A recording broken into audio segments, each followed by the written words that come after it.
Hi hello నమస్తే. మీరు ఎంతమంది వైజాగ్ ఫిషింగ్ హార్బర్ లో బోటింగ్ కి వెళ్ళారో కామెంట్ చేయండి. వైజాగ్ అనగానే అసలు మీకు ఏం గుర్తొస్తుంది? నాకైతే మాత్రం కామన్ గా ఆర్కే బీచ్ గుర్తొస్తుంది. నేను వైజాగ్ వెళ్ళే ప్రతిసారి ఆర్కే బీచ్ కి పక్క వెళ్తా. బట్ ఈసారి బోటింగ్ కి వెళ్ళే వరకు చాలా యాంగ్జైటీ ఫీల్ అయ్యాను. బోటింగ్ అంటే కొంచెం డేరింగ్ అని చెప్పాలి. అలా ఎందుకన్నా లాస్ట్ లో చెప్తా. బీచ్ రోడ్ లోకి రాగానే మేమందరం టిఫిన్ చేద్దాం అని చెప్పి ఎగ్ దోస్ తిన్నాం. టేస్ట్ అయితే బానే ఉంది. టిఫిన్ చేసిన వెంటనే మా వాడికి అలా బీచ్ రోడ్ లో చిన్న ఫోటో షూట్ చేశాను. పిక్ ఎలా ఉందో చెప్పండి. అంతా అయ్యాక ఏం చేయాలి అర్థం కాక బీచ్ రోడ్ లో కాసేపు ముచ్చట్లు పెట్టాం. ఎండ అయితే మామూలుగా లేదు, అస్సలు మండిపోతుంది. అందుకే ఐస్ క్రీమ్ కొన్నాం. అది తిన్నాక మాలో ఒకడైనటువంటి సమేత నా అబ్బాయి బోటింగ్ కి వెళ్దామని సజెస్ట్ చేశాడు. సరైన ఫిక్స్ అయ్యాం. ఈ ఫిషింగ్ హార్బర్ లో జీవనం గడిపే వాళ్ళు చాలా గ్రేట్ అని చెప్పొచ్చు. ఎందుకంటే అక్కడ 10 మినిట్స్ కూడా ఉండలేకపోయాను స్మెల్ వల్ల. బట్ వాళ్ళు మాత్రం డే అంతా అక్కడే ఉంటారు. మీకు ఇంకో విషయం అడగాలి, ఇక్కడ చాలా టైప్స్ ఆఫ్ ఫిషెస్ ఉంటాయి కదా, అందులో మీకు ఏది ఇష్టమో కామెంట్ చేయండి. నాకైతే సీ ఫుడ్ అస్సలు నచ్చదు. అండ్ ఫైనల్లీ బోటింగ్ ఏరియా దగ్గరికి అయితే వచ్చేసాం. బోటింగ్ చేయడానికి పెర్ హెడ్ 250 రూపీస్ అన్నారు. సరేలే అని టికెట్స్ తీసేసాం. మేమైతే టోటల్ గా 6 మెంబర్స్ వచ్చాం. బోట్ లోకి రాగానే సేఫ్టీ కోసం జాకెట్స్ అయితే ఇచ్చారు. మరి ఏమాత్రం లేట్ చేయకుండా బోట్ అయితే స్టార్ట్ చేశారు. వామో,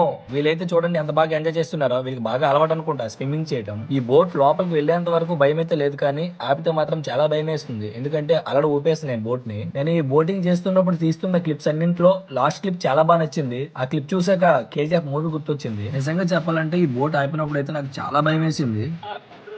అసలు ఎందుకు ఇక్కడ అనిపించింది. నేను చెప్పిన లాస్ట్ క్లిప్ ఇదే. నెక్స్ట్ వీడియోలో మళ్ళీ కలుద్దాం. Tata, by by.